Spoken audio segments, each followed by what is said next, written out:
श्री गणेशाय नमः। श्री हरि संक्षिप्त ब्रह्म विवर्त पुराण प्रकृति खंड श्री राधा के ध्यान, षोडशोपचार पूजन, परिचारिका पूजन, परिहार स्तवन पूजन, महिमा तथा स्तुति एवं उसके महात्म्य का वर्णन।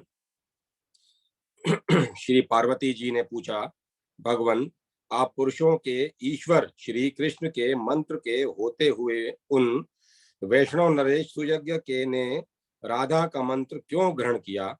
सुतपा ने राजा को श्री राधा की पूजा का कौन सा विधान बताया तथा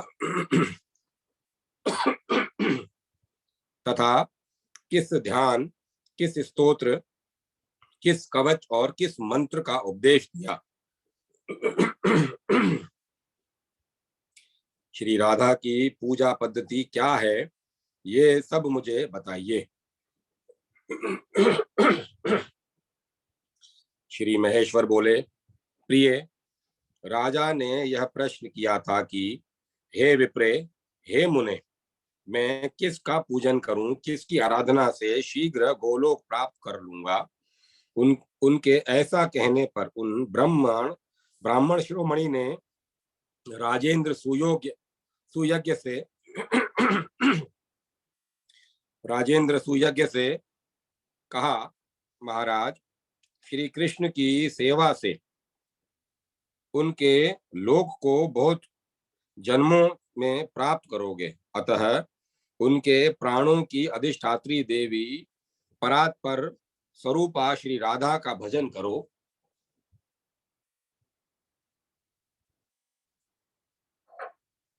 श्री राधा का भजन करो, वे कृपामयी हैं। उनके प्रसाद से साधक शीघ्र ही उनके धाम को प्राप्त कर लेता है। ऐसा कहकर मुनि ने उन्हें राधा के इस षडक्षर मंत्र का उपदेश दिया। वह मंत्र इस प्रकार है, ओम राधाय स्वाहा। इसके बाद प्राणायाम, भूत शुद्धि, मंत्र न्यास, कर न्यास, अंग न्यास, उनके सर्व दुर्लभ ध्यान, स्तोत्र और कवच की भक्ति भाव से राजा को शिक्षा दी। राजा ने उसी क्रम से उस मंत्र का जप किया। साथ ही श्री कृष्ण ने पूर्व काल में जिस ध्यान के द्वारा श्री राधा का चिंतन एवं पूजन किया था, उसी साम वेदोक्त ध्यान के अनुसार उनके स्वरूप का चिंतन किया। वह ध्यान मंगलों के लिए भी मंगलकारी है। ध्यान। श्री राधा की अंग कांति श्वेत चंपा के समान गौर है। वे अपने अंगों में करोड़ों चंद्रमाओं के समान मनोहर कांति धारण करती हैं। उनका मुख शरद ऋतु की पूर्णिमा के चंद्रमा को लज्जित करता है। दोनों नेत्र शरद काल के प्रफुल्ल कमलों की शोभा को छीने लेता है। उनके श्रोणी देश एवं नितंब भाग बहुत ही सुंदर हैं। अदर पके हुए बिंब फल की लाली धारण करते हैं। वे श्रेष्ठ सुंदरी हैं। मुक्ता की पंक्तियों को तिरस्कृत करने वाली दंत पंक्ति उनके मुख की मनोहरता को बढ़ाती है। उनके वदन पर मंद मुस्कान जनित प्रसन्नता खेलती रहती है। वे भक्तों पर अनुग्रह करने के लिए व्याकुल रहती हैं। अग्नि शुद्ध चिन्मय वस्त्र उनके श्री अंगों को आच्छादित करते हैं। वे रत्नों के हार से विभूषित हैं। रत्न में केयूर और कंगन धारण करती हैं।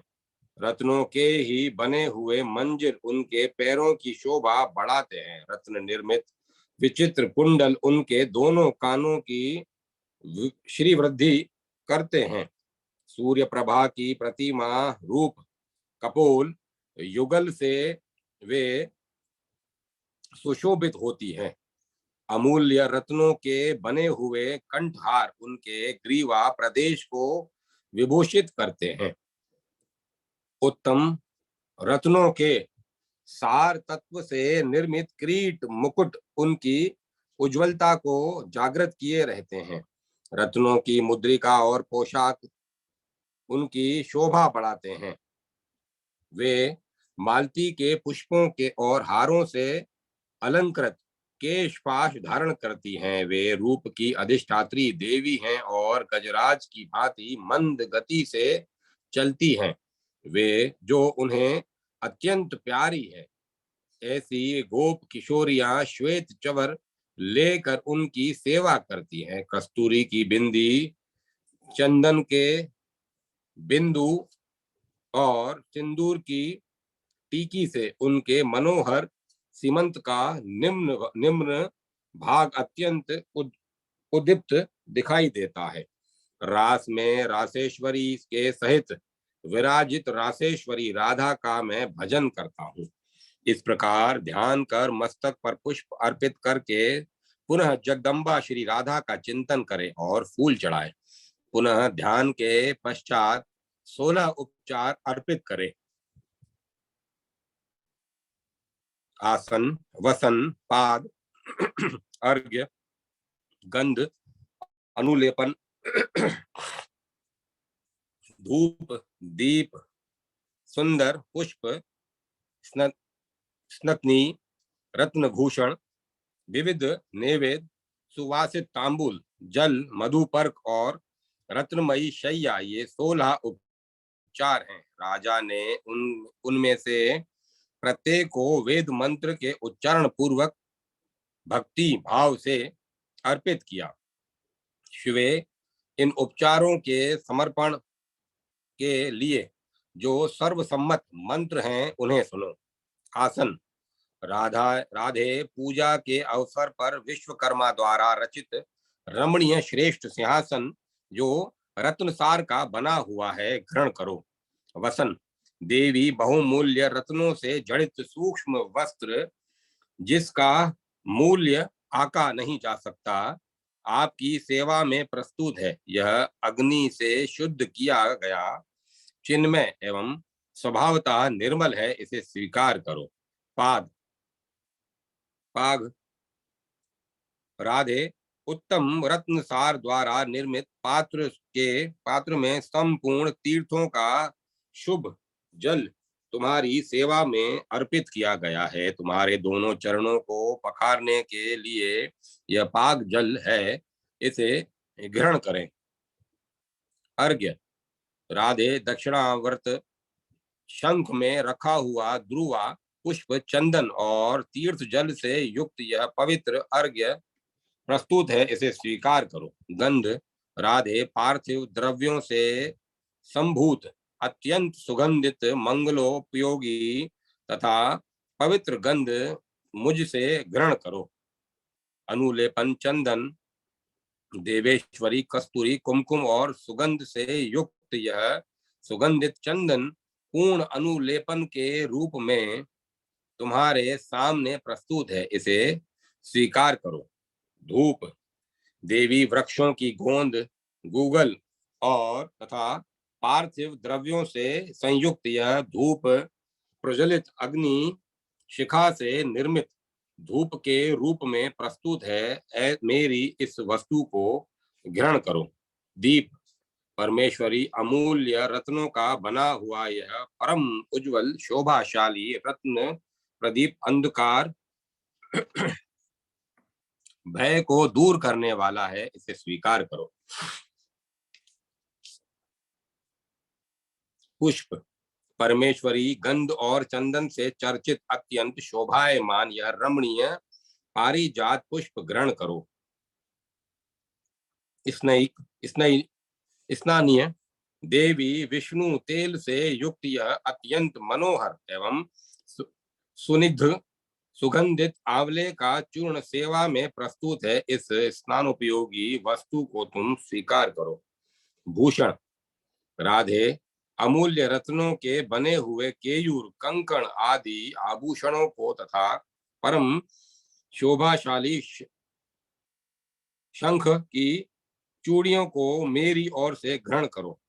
नैवेद्य, देवी देश काल के अनुसार उपलब्ध हुए पके फल तथा लड्डू आदि उत्तम मिष्ठान नैवेद्य के रूप में प्रस्तुत किया गया है, इसे स्वीकार करो।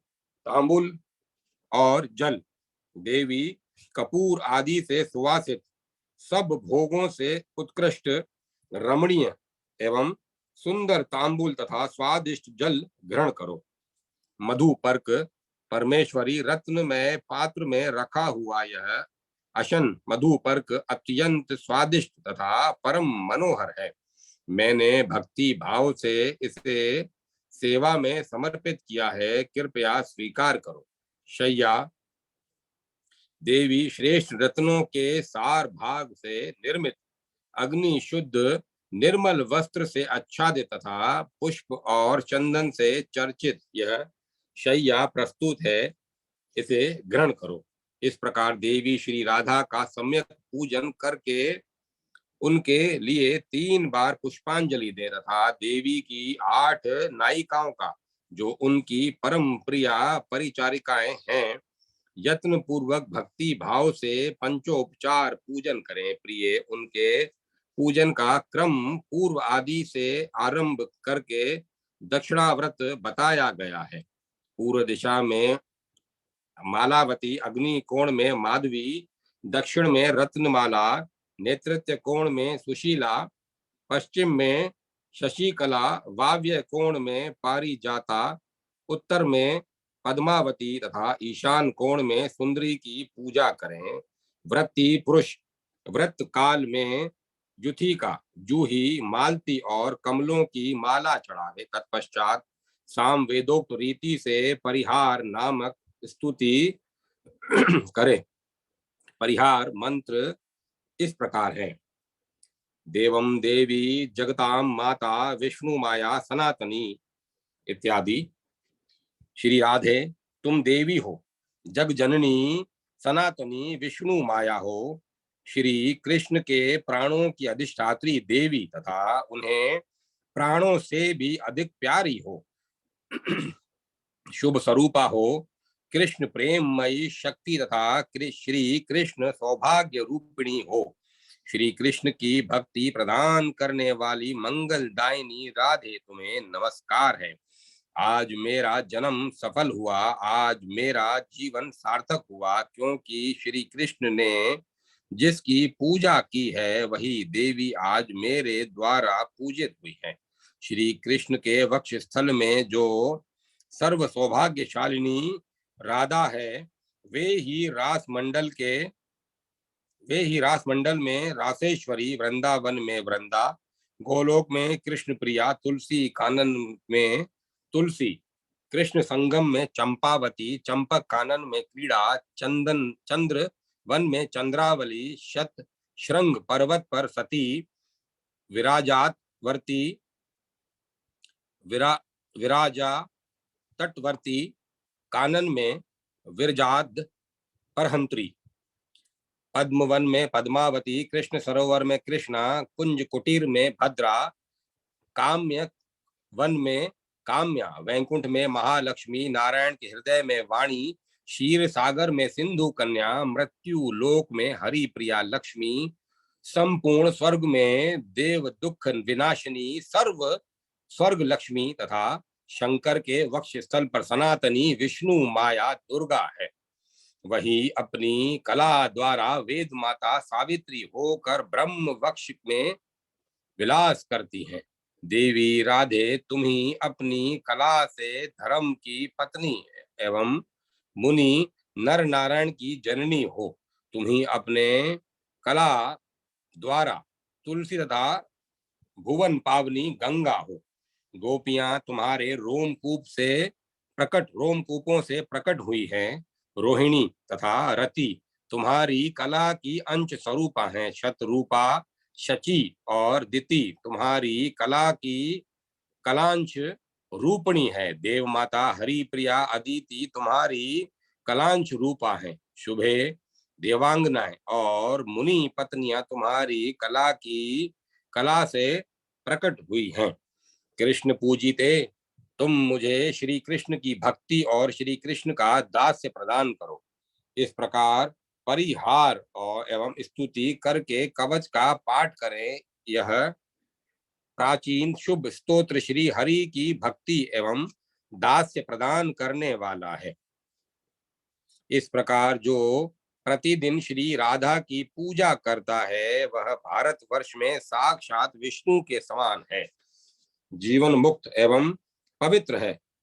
उसे निश्चय ही गोलोक धाम की प्राप्ति होती है। शिवे जो प्रति वर्ष कार्तिकी पूर्णिमा को इसी क्रम से राधा की पूजा करता है वह राजसूय यज्ञ के फल का भागी होता है, ये लोक में उत्तम ऐश्वर्य से संपन्न एवं पुण्यवान होता है और अंत में सब पापों से मुक्त हो श्री कृष्ण धाम को जाता है।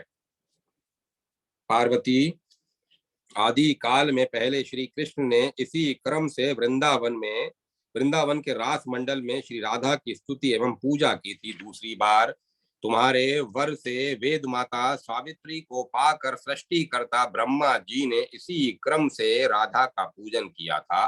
नारायण ने भी श्री राधा की आराधना करके महालक्ष्मी सरस्वती गंगा और भुवन पावनी पराशक्ति तुलसी को प्राप्त किया था। क्षीर सागर शाही श्री विष्णु ने राधा की आराधना करके ही सिंधु सुता को प्राप्त किया था। पहले दक्ष कन्या की मृत्यु हो जाने पर मैंने भी श्री कृष्ण की आज्ञा से पुष्कर में श्री राधा की पूजा की और उसके प्रभाव से तुम्हें प्राप्त किया। पतिव्रता श्री राधा की पूजा करके उनके दिए हुए वर से कामदेव ने रति को, धर्मदेव ने सती साध्वी मूर्ति को तथा देवताओं ने और मुनियों ने धर्म अर्थ काम एवं मोक्ष को प्राप्त किया था। इस प्रकार मैंने श्री राधा की पूजा का विधान बताया है। अब स्तोत्र सुनो। एक बार श्री राधा जी मान करके श्री कृष्ण के समीप से अंतर ध्यान हो गई। तब ब्रह्मा विष्णु और शिव आदि सब देवता ऐश्वर्य भ्रष्ट श्रीहीन भार्या रहित तथा उपद्रव ग्रस्त हो गए। इस परिस्थिति पर विचार करके उन सब ने भगवान श्री कृष्ण की शरण ली। उनके स्तोत्र से संतुष्ट हुए सबके परमात्मा श्री कृष्ण ने स्नान करके शुद्ध हो सती राधिका की पूजा करके उनका इस प्रकार सत्वन किया। श्री कृष्ण बोले, सुमुखी श्री राधे, क्या मैं इसी प्रकार तुम्हारा प्रिय हूं और मुझ में तुम्हारी प्रीति है। तुम्हारी वाणी में जो छलना थी वह आज अच्छी तरह प्रकट हो गई। हे कृष्ण, तुम मेरे प्राण हो, जीवात्मा हो, इस तरह की बातें जो तुम नित्य निरंतर प्रेम पूर्वक कहा करती थी वे अब तत्काल कहाँ चली गई। मैं पहले तुम्हारे सामने जो कुछ कहता था मेरा वचन आज भी ध्रुव सत्य है। तुम मेरे पांचों प्राणों की अधिष्ठात्री देवी हो। राधा मेरे लिए प्राणों से बढ़कर बढ़कर प्रिय हो। मेरी ये बातें जैसे पहले सत्य थी उसी तरह आज भी हैं। मैं तुम्हें अपने पास रखने में समर्थ न हो सका, अतः तुम्हारे बिना मेरे प्राण चले जा रहे हैं। अधिष्ठात्री देवी के बिना कौन यहाँ जीवित रह सकता है। तुम महाविष्णु की माता मूल प्रकृति ईश्वरी हो। अपने कला से तुम सगुण रूप प्रकट हुई होती हो। स्वयं जो निर्गुणा प्रकृति गुणों से रहित ही हो, ज्योति पुंज की ही तुम्हारा स्वरूप है। तुम वास्तव में निराकार हो। भक्तों पर अनुग्रह करने के लिए ही तुम रूप धारण करती हो। भक्तों की विभिन्न रुचि के कारण नाना प्रकार की मूर्तियां ग्रहण करती हो। वैकुंठ में महालक्ष्मी और सरस्वती के रूप में तुम्हारा ही निवास है। पुण्य क्षेत्र भारतवर्ष में सत्पुरुषों की जननी भी तुम ही हो। सती और पार्वती के रूप में तुम्हारा ही प्राकट्य हुआ है। तुम ही पुण्य रूपा तुलसी और भुवन पावनी गंगा हो। ब्रह्मलोक में सावित्री के रूप में तुम ही रहती हो। तुम ही अपनी कला से वसुंधरा हुई हो। गोलोक में तुम ही समस्त गोकुलों को समस्त गोपालों की अधिष्ठात्री राधा हो। तुम्हारे बिना मैं निर्जीव हूँ, किसी भी कर्म को करने में असमर्थ हूँ। तुम्हें शक्ति के रूप में पाकर ही शिव शक्तिमान हैं। तुम्हारे बिना वे शिव नहीं शव हैं। तुम्हें भी तुम्हें ही वेद माता सावित्री के रूप में अपने साथ पाकर साक्षात ब्रह्मा जी वेदों के प्राकट्यकर्ता माने गए हैं। तुम लक्ष्मी का सहयोग मिलने से ही जगत तुम लक्ष्मी का सहयोग मिलने से ही जगत पालक नारायण जगत का पालन करते हैं। तुम्ही दक्षिणा रूप से साथ रहती हो, इसीलिए यज्ञ सफल होता है। पृथ्वी के रूप में तुम्हें मस्तक पर धारण करके ही शेषनाग सृष्टि का संरक्षण करते हैं।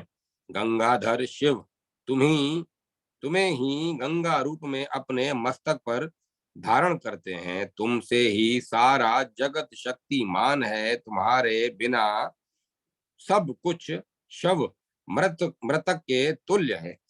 तुम वाणी हो, तुम्हें पाकर ही सब लोग वक्ता बनते हैं।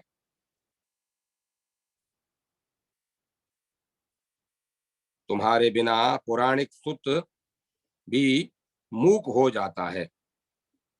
जैसे कुम्हार सदा मिट्टी के सहयोग से ही घड़ा बनाने में समर्थ होता है, उसी प्रकार तुम प्रकृति देवी के साथ ही मैं सृष्टि रचना में सफल होता हूँ। तुम्हारे बिना मैं सर्वत्र जड़ हूँ, कहीं भी शक्तिमान नहीं हूँ। तुम्ही सर्वशक्ति स्वरूपा हो, अतः मेरे निकट आओ। अग्नि में तुम्ही दाहिका शक्ति हो। तुम्हारे बिना अग्नि दाह कर्म दाह कर्म में समर्थ नहीं है। चंद्रमा में तुम्ही शोभा बनकर रहती हो। तुम्हारे बिना चंद्रमा सुंदर नहीं लगेगा। सूर्य में तुम्ही प्रभा हो। तुम्हारे बिना सूर्य देव प्रभा पूर्ण नहीं रह सकते। प्रिय तुम्ही रति हो। तुम्हारे बिना कामदेव कामनियों के प्राण वल्लभ नहीं हो सकते। किसी प्रकार श्री राधा की स्तुति करके जगत प्रभु श्री कृष्ण ने उन्हें प्राप्त किया। फिर तो सब देवता शशिक सस्त्रिक और शक्ति संपन्न हो गए। गिरिराज नंदिनी तदंतर सारा जगत सस्त्री का हो गया। श्री राधा की कृपा से गोलोक गोपांगनाओं से परिपूर्ण हो गया। इसी प्रकार हरि प्रिया श्री राधा की स्तुति करके राजा सुयज्ञ गोलोक धाम में चले गए। जो मनुष्य श्री कृष्ण द्वारा किए गए इस राधा स्तोत्र का पाठ करता है, वह श्री कृष्ण की भक्ति और दास्य भाव प्राप्त कर लेता है। इसमें संशय नहीं है। स्त्री से वियोग होने पर जो पवित्र भाव से 1 मास तक इस स्तोत्र का श्रवण करता है, वह शीघ्र ही सती सुंदरी और सुशीला स्त्री को प्राप्त कर लेता है। जो भार्या और सौभाग्य से हीन है, वह यदि 1 वर्ष तक इस स्तोत्र का श्रवण करे तो उसे भी शीघ्र ही सुंदरी सुशीला एवं सती भार्या की प्राप्ति हो जाती है। पार्वती पूर्व काल में जब दक्ष कन्या सती की मृत्यु हो गई थी, तब परमात्मा श्री कृष्ण की आज्ञा पाकर मैंने इसी स्तोत्र से श्री राधा की स्तुति की और तुम्हें पा लिया।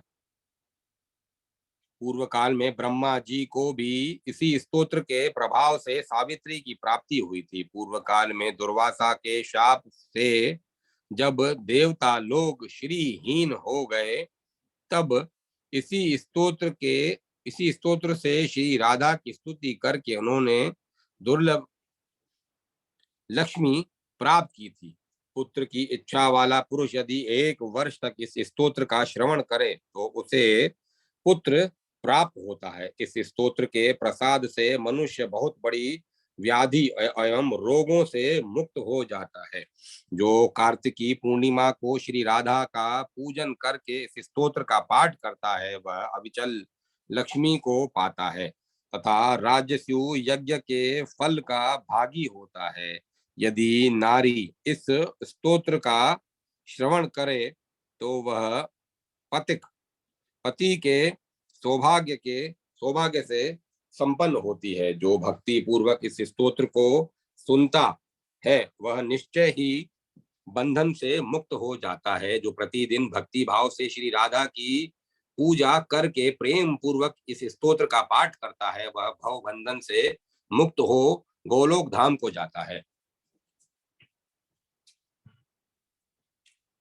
अध्याय 55 समाप्त। श्री जगन मंगल राधा कवच तथा उसकी महिमा। श्री पार्वती बोली, श्री राधा की पूजा का विधान और स्तोत्र अत्यंत अद्भुत है, उसे मैंने सुन लिया। अब श्री राधा कवच का वर्णन कीजिए, आपकी कृपा से उसे भी सुनूंगी। श्री महेश्वर ने कहा, दुर्गे सुनो, मैं परम अद्भुत राधा कवच का वर्णन आरंभ करता हूँ। पूर्व काल में साक्षात परमात्मा श्री कृष्ण ने गोलोक में इस अति गोपनीय परम तत्व रूप तथा सर्व मंत्र समूह कवच का मुझसे वर्णन किया था। यह वही कवच है जिसे धारण करके पाठ करने से ब्रह्मा ने वेद माता सावित्री को पत्नी रूप में प्राप्त किया।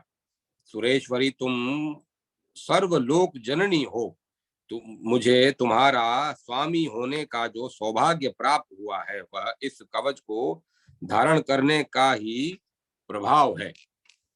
इसी को धारण करके भगवान नारायण ने महालक्ष्मी को प्राप्त किया। इसी को धारण करके करने से प्रकृति ने परवर्ती निर्गुण परमात्मा श्री कृष्ण पूर्व काल में सृष्टि रचना करने की शक्ति से संपन्न हुए।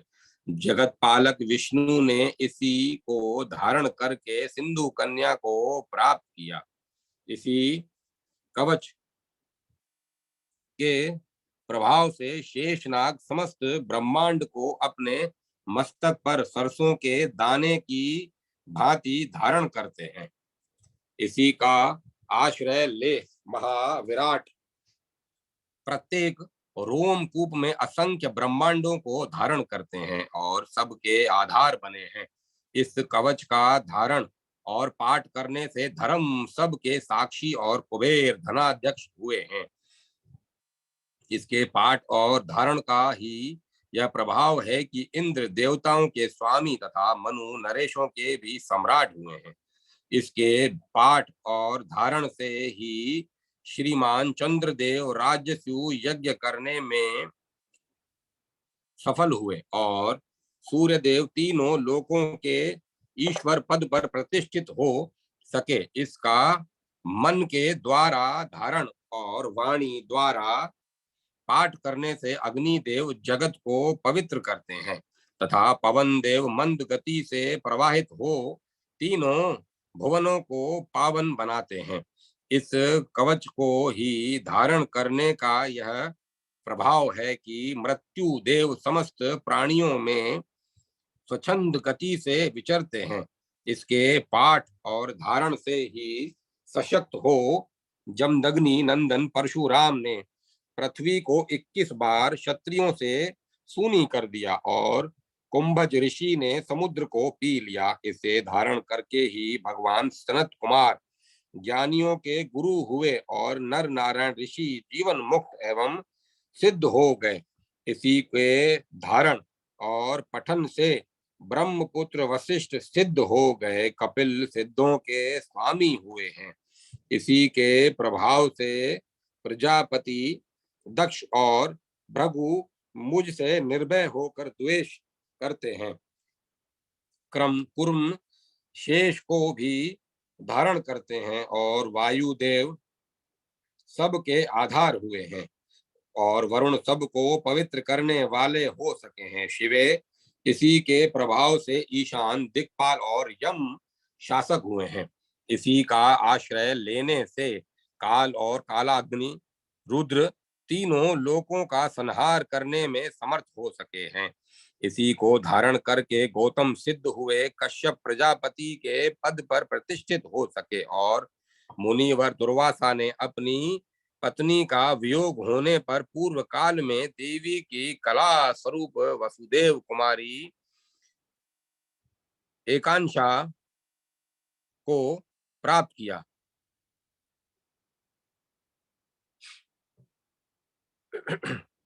पूर्व काल में श्री रामचंद्र जी ने रावण द्वारा हरी हुई सीता को इसी कवच के प्रताप से प्राप्त किया। राजा नल ने इसी के पाठ से सती दमयंती को पाया।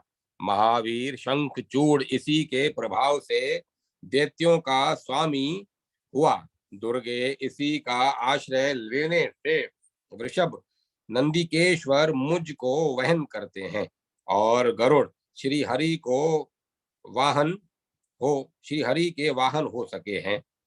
पूर्व काल में सिद्धों और मुनियों ने इसी के प्रभाव से सिद्धि प्राप्त की। इसी को धारण करके महालक्ष्मी संपूर्ण संपदाओं को देने में समर्थ हुई। सरस्वती को सत्पुरुषों में श्रेष्ठ स्थान प्राप्त हुआ तथा काम पत्नी रति क्रीड़ा में कुशल हो सकी। वेद माता सावित्री ने इस कवच के प्रभाव से ही सिद्धि प्राप्त की। सिंधु कन्या इसी के बल से मृत्य लक्ष्मी और विष्णु की पत्नी हुई। इसी को धारण करके तुलसी पवित्र और गंगा भुवन पावनी हुई। इसका आश्रय लेकर ही वसुंधरा सबकी आधार भूमि तथा संपूर्ण शयों शस्यों से संपन्न हुई। इसको धारण करने से मनसा देवी विश्व पूजित सिद्धा हुई, और देव माता अदिति ने भगवान विष्णु को पुत्र रूप में प्राप्त किया। लोपामुद्रा और अरुंधति ने इस कवच को धारण करके ही पतिव्रताओं में ऊंचा स्थान प्राप्त किया तथा सती देवहूति ने इसी के प्रभाव से कपिल जैसा पुत्र पाया। शतरूपा ने जो प्रियव्रत और उत्तानपाद जैसे पुत्र प्राप्त किए तथा तुम्हारी माता मैना ने भी जो तुम जैसी देवी गिरिजा को पुत्री के रूप में पाया, वह इस कवच का ही महात्म्य है। इस प्रकार समस्त सिद्ध गणों ने राधा कवच के प्रभाव से संपूर्ण ऐश्वर्य प्राप्त किया है। विनियोग: इस जगन मंगल राधा कवच के प्रजापति ऋषि हैं, गायत्री छंद है, स्वयं रासेश्वरी देवता हैं, और श्री कृष्ण भक्ति प्राप्ति के लिए इसका विनियोग बताया गया है। जो अपना शिष्य और श्री कृष्ण भक्त ब्राह्मण हो, उसी के समक्ष इस कवच को प्रकाशित करें। जो शठ और दूसरे का शिष्य हो, उसको इसका उपदेश देने से मृत्यु की प्राप्ति होती है। प्रिय, राज्य दे दें, अपना मस्तक काट दें, परंतु अनाधिकारी को यह कवच न दें। मैंने गोलोक में देखा था कि साक्षात परमात्मा श्री कृष्ण ने भक्ति भाव से अपने कंठ में इसको धारण किया था। पूर्व काल में ब्रह्मा और विष्णु ने भी उसे अपने गले में स्थान दिया। ओम राधाय स्वाहा इस मंत्र कल्प वृक्ष के समान मनोवांछित फल देने वाला है, और श्री कृष्ण ने इसकी उपासना की है। यह मेरे मस्तक की रक्षा करे। ओम ह्रीं श्रीं राधिकाय स्वाहा यह मंत्र मेरे कपाल की तथा दोनों नेत्रों और कानों की सदा रक्षा करे। ओम राम ह्रीं श्रीं राधिकाय स्वाहा यह मंत्र राज सदा मेरे मस्तक और केश समूहों की रक्षा करे। ओम राम राधिकाय स्वाहा यह सर्व सिद्धदायक मंत्र मेरे कपोल, नासिका और मुख की रक्षा करे।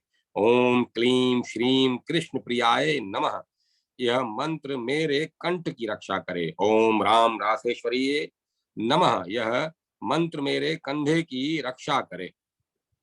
ओम राम रास विलासिने स्वाहा, यह मंत्र मेरे पुष्ट भाग की सदा रक्षा करे। ओम वृंदावन विलासने स्वाहा, यह मंत्र वक्ष स्थल की सदा रक्षा करे। ओम तुलसी वन वासिने स्वाहा, यह मंत्र नितंब की रक्षा करे। ओम कृष्ण प्राणाधिकाय स्वाहा, यह मंत्र दोनों चरणों तथा संपूर्ण अंगों की सदा सब ओर से रक्षा करें। राधा पूर्व दिशा में मेरी रक्षा करें। कृष्ण प्रिया अग्नि कोण में मेरा पालन करें। रासेश्वरी दक्षिण दिशा में मेरी रक्षा का भार संभाले। गोपेश्वरी नेतृत्व कोण में मेरी मेरा संरक्षण करें। निर्गुणा पश्चिम तथा कृष्ण पूजिता वाव्य कोण में मेरा पालन करें। मूल प्रकृति ईश्वरी उत्तर दिशा में निरंतर मेरे संरक्षण में लगी रहें। सर्व पूजिता सर्वेश्वरी सदा ईशान कोण में मेरी रक्षा करें। महाविष्णु जननी जल स्थल आकाश स्वप्न और जागरण में सदा सब ओर से मेरा संरक्षण करें। दुर्गे यह परम उत्तम श्री जगन मंगल कवच मैंने तुम्हारे से कहा है। यह गूढ़ से भी परम गूढ़तर तत्व है। इसका उपदेश हर एक को नहीं देना चाहिए। मैंने तुम्हारे स्नेहवश इसका वर्णन किया है। किसी अनाधिकारी को सामने इसका प्रवचन नहीं करना चाहिए। जो वस्त्र आभूषण और चंदन से गुरु की विधिवत पूजा करके इस कवच को कंठ और या दाहिनी बाह में धारण करता है, वह भगवान श्री विष्णु के समान तेजस्वी हो जाता है।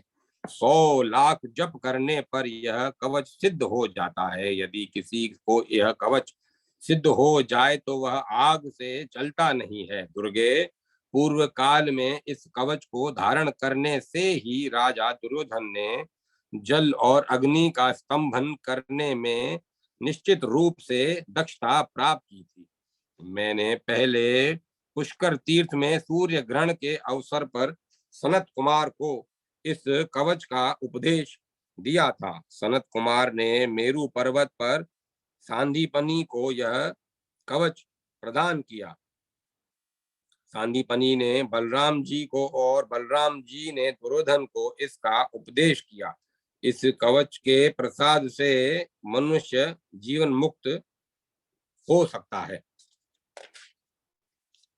जो राधा मंत्र का उपासक होकर प्रतिदिन इस कवच का भक्ति भाव से पाठ करता है, वह विष्णु तुल्य तेजस्वी होता तथा राजस्यु यज्ञ का फल पाता है।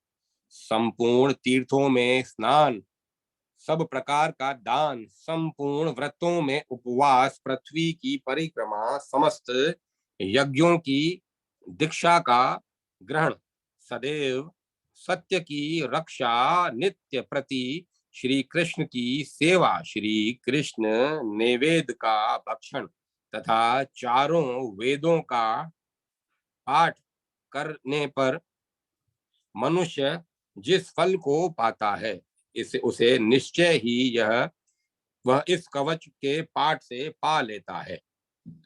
राजद्वार पर, शमशान भूमि में, सिंहों और व्याघ्रों से भरे हुए वन में, दावानल में, विशेष संकट के अवसर पर, डाकुओं और चोरों से भय प्राप्त होने पर, जेल जाने पर, विपत्ति में पड़ जाने पर, भयंकर एवं अटूट बंधन से में बंधने पर तथा रोगों से आक्रांत होने पर यदि मनुष्य इस कवच को धारण कर लेता है तो निश्चय ही वह समस्त दुखों से छूट जाता है। दुर्गे महेश्वरी, यह तुम्हारा ही कवच तुमसे कहा है। तुम्ही सर्व स्वरूपा माया हो और छल से इस विषय में मुझसे कुछ पूछ रही हो।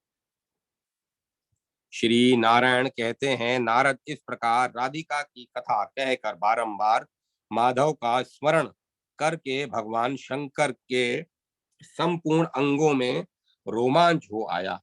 उनके नेत्रों से आंसुओं की धारा बहने लगी और श्री कृष्ण के समान कोई देवता नहीं है, गंगा जैसी दूसरी नहीं नदी नहीं है, पुष्कर पुष्कर से पुष्कर के समान कोई तीर्थ नहीं है, तथा ब्राह्मण से बढ़कर कोई वर्ण नहीं है। नारद जैसे परमाणु से बढ़कर सूक्ष्म, महाविष्णु महाविराट से बढ़कर महान तथा आकाश से अधिक विस्तृत दूसरी कोई वस्तु नहीं है, उसी प्रकार वैष्णव से बढ़कर ज्ञानी तथा भगवान शंकर से बढ़कर कोई योगेंद्र नहीं है। देवी देवेश्वरे, उन्होंने ही काम, क्रोध, लोभ और मोह पर विजय पाई है। भगवान शिव सोते जागते हर समय श्री कृष्ण के ध्यान में तत्पर रहते हैं। जैसे कृष्ण है वैसे शिव हैं। श्री कृष्ण और शिव में कोई भेद नहीं है। वत्स जैसे वैष्णवों में शंभु और देवताओं में माधव श्रेष्ठ हैं, उसी प्रकार कवचों में यह जगन मंगल राधा कवच सर्वोत्तम है। शी यह मंगल वाचक और वह कारक का अर्थ है दाता। जो मंगल दाता है वही शिव है।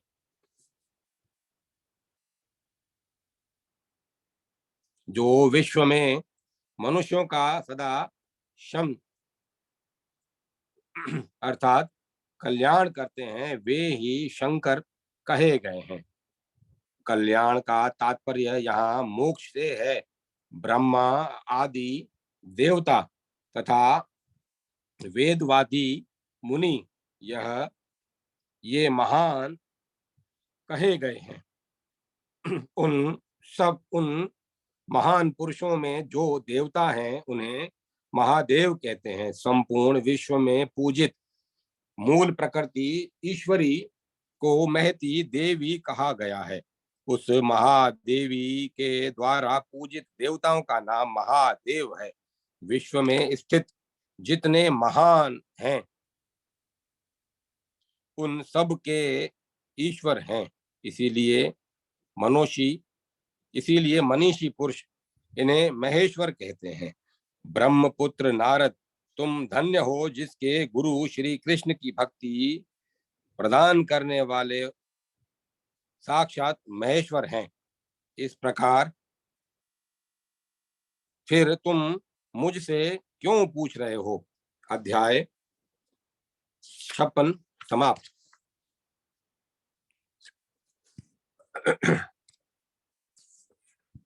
दुर्गा जी के 16 नामों की व्याख्या, दुर्गा की उत्पत्ति तथा उनके पूजन की परंपरा का संक्षिप्त वर्णन। नारद जी बोले, ब्राह्मण, मैंने अत्यंत अद्भुत संपूर्ण उपाख्यानों को सुना। अब दुर्गा जी के उत्तम उपाख्यान को सुनना चाहता हूँ। वेद की कोथमी शाखा में जो दुर्गा, नारायणी, ईशाना, विष्णु, माया, शिवी, सती, नित्या, सत्या, भगवती, सर्वाणी, मंगल, सर्वमंगला, अंबिका, वैष्णवी, गौरी, पार्वती और सनातनी, ये 16 नाम बताए गए हैं। वे सबके लिए कल्याणदायक हैं। वेद वेताओं में श्रेष्ठ नारायण इन 16 नामों का जो उत्तम अर्थ है वह सबको अभिष्ट है। उसमें सर्वसम्मत वेदोक्त अर्थ को आप बताइए। पहले किसने दुर्गा जी की पूजा की है, फिर दूसरी, तीसरी और चौथी बार किन किन लोगों ने उनका सर्वत्र पूजन किया है? श्री नारायण ने कहा, देवर्षि, भगवान विष्णु ने वेद में इन 16 नामों का अर्थ किया है। तुम उसे जानते हो तो भी मुझसे पुनः पूछते हो। अच्छा, मैं आगमों के अनुसार उन नामों का अर्थ कहता हूँ। दुर्गा शब्द का पदच्छेद हो यूं पदच्छेद यूं है, दुर्गा धन आ, दुर्गे।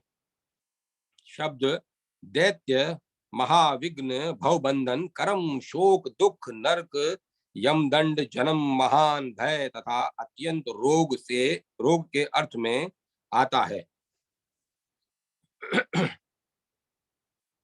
तथा आ शब्द हंता का वाचक है।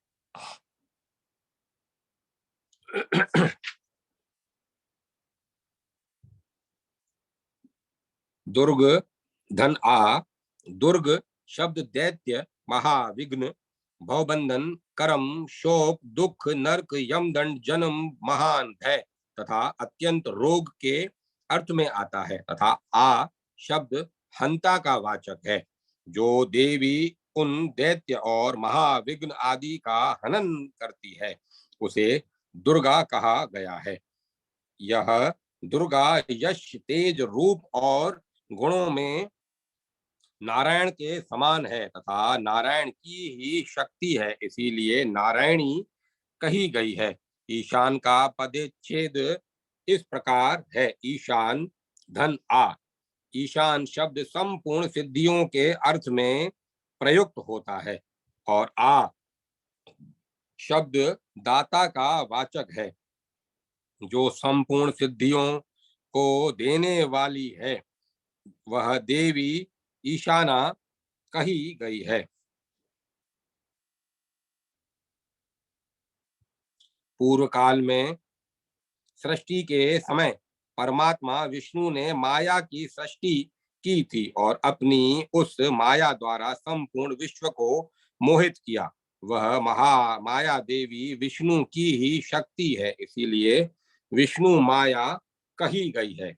शिवा शब्द का पदच्छेद हो यूं है, शिव धन आ। शिव शब्द शिव एवं कल्याण अर्थ में प्रयुक्त होता है तथा आ शब्द प्रिय और दाता अर्थ में आता है। वह देवी कल्याण स्वरूपा है, शिवदायिनी है और शिव प्रिया है, इसीलिए शिवा कहा गया है। देवी दुर्गे सद्बुद्धि की अधिष्ठात्री देवी है, प्रत्येक युग में विद्यमान है तथा पतिव्रता एवं सुशीला है, इसीलिए उन्हें सती कहते हैं। जैसे भगवान नित्य हैं उसी तरह भगवती भी नित्या हैं। प्राकृत प्रलय के समय वे अपनी माया से परमात्मा श्री कृष्ण में तिरोहित रहती हैं। ब्रह्मा से लेकर तृण अथवा कीट पर्यंत संपूर्ण जगत कृत्रिम होने के कारण मिथ्या ही है, परंतु दुर्गा सत्य स्वरूपा है। जैसे भगवान सत्य हैं उसी तरह प्रकृति देवी भी सत्या है। सिद्ध ऐश्वर्य आदि के अर्थ में भग शब्द का प्रयोग होता है, ऐसा समझना चाहिए। यह संपूर्ण सिद्ध ऐश्वर्यादि रूप भग प्रत्येक युग में जिनके भीतर विद्यमान है वे देवी दुर्गा भगवती कही गई हैं। जो विश्व के संपूर्ण चराचर प्राणियों को जन्म मृत्यु जरा आदि की तथा मोक्ष की भी प्राप्ति कराती हैं, वे देवी अपने इसी गुण के कारण सर्वाणी कही गई हैं। मंगल शब्द मोक्ष का वाचक है और आ शब्द दाता का। जो संपूर्ण मोक्ष देती है वे ही देवी सर्वमंगला है। मंगल शब्द हर्ष संपत्ति और कल्याण के अर्थ में प्रयुक्त होता है। जो उन सब को देती है वे ही देवी सर्वमंगला नाम से विख्यात है। अम्बा शब्द माता का वाचक है तथा वंदन और पूजन अर्थ में भी अम्ब शब्द का प्रयोग होता है। वे देवी सबके द्वारा पूजित और वंदित हैं तथा तीनों लोकों की माता हैं, इसीलिए अंबिका कहलाती हैं। देवी श्री विष्णु की भक्ता विष्णु रूपा तथा विष्णु की शक्ति हैं, साथ ही सृष्टि काल में विष्णु के द्वारा ही उनकी सृष्टि हुई है, इसीलिए उनकी वैष्णवी संज्ञा है। गौर शब्द पीले रंग निर्लिप्त एवं निर्मल परब्रह्म परमात्मा के अर्थ में प्रयुक्त होता है। उन गौर शब्दवाच्य परमात्मा की वे शक्ति हैं, इसीलिए वे गौरी कही गई हैं। भगवान शिव सबके गुरु हैं और देवी उनकी सती साध्वी प्रिया शक्ति हैं, इसीलिए गौरी कही गई हैं। श्री कृष्ण ही सबके गुरु हैं और देवी उनकी माया है, इसीलिए भी उनको गौरी कहा गया है। पर्व शब्द तिथि भेद पूर्णिमा, पर्व भेद, कल्प भेद तथा अन्य अन्य भेद अर्थ में प्रयुक्त होता है तथा ती शब्द ख्याति के अर्थ में आता है। उन पर्व आदि में विख्यात होने से उन देवी की पार्वती संज्ञा है। पर्वन शब्द महोत्सव विश्व के अर्थ में आता है। इसकी अधिष्ठात्री देवी होने के नाते उन्हें पार्वती कहा गया है। वे देवी पर्वत गिरिराज हिमालय की पुत्री हैं, पर्वत पर प्रकट हुई हैं तथा पर्वत की अधिष्ठात्री देवी हैं, इसीलिए भी उन्हें पार्वती कहते हैं। सना का अर्थ है सर्वदा और तनी का अर्थ है विद्यमाना। सर्वत्र और सब काल में विद्यमान होने से वे देवी सनातनी कही गई है। महामुने आगमों के अनुसार 16 नामों का अर्थ बताया गया है। सब अब देवी का वेदोक्त उपाख्यान सुनो। पहले पहल परमात्मा श्री कृष्ण ने सृष्टि के आदि काल में गोलोकवर्ती वृंदावन में रास मंडल में देवी की पूजा की थी। दूसरी बार मधु और केटब से भय प्राप्त होने पर ब्रह्मा जी ने उनकी पूजा की। तीसरी बार त्रिपुरारी महादेव ने त्रिपुर से प्रेरित होकर देवी का पूजन किया था। चौथी बार पहले दुर्वासा के शाप से राज्य लक्ष्मी से भ्रष्ट हुए देवराज इंद्र ने भक्ति भाव के साथ देवी भगवती सती की समाराधना की थी। तब से मुनिएंद्र सिद्धेंद्र देवताओं और श्रेष्ठ महर्षियों द्वारा संपूर्ण विश्व में सब और सदा देवी की पूजा होने लगी। मुने पूर्व काल में संपूर्ण देवताओं के तेज पुंज से देवी प्रकट हुई थी। उस समय सब देवताओं के अस्त्र शस्त्र और आभूषण दिए थे। उन्हें दुर्गा देवी ने दुर्गे आदि दैत्यों का उन्हीं दुर्गा देवी ने दुर्ग आदि दैत्यों का वध किया और देवताओं को अभिष्ट वर्ग के साथ स्वराज्य दिया। दूसरे कल्प में महात्मा राजा सुरथ ने, जो मेधस ऋषि के शिष्य थे, सरिता के तट पर मिट्टी की मूर्ति में देवी की पूजा की थी।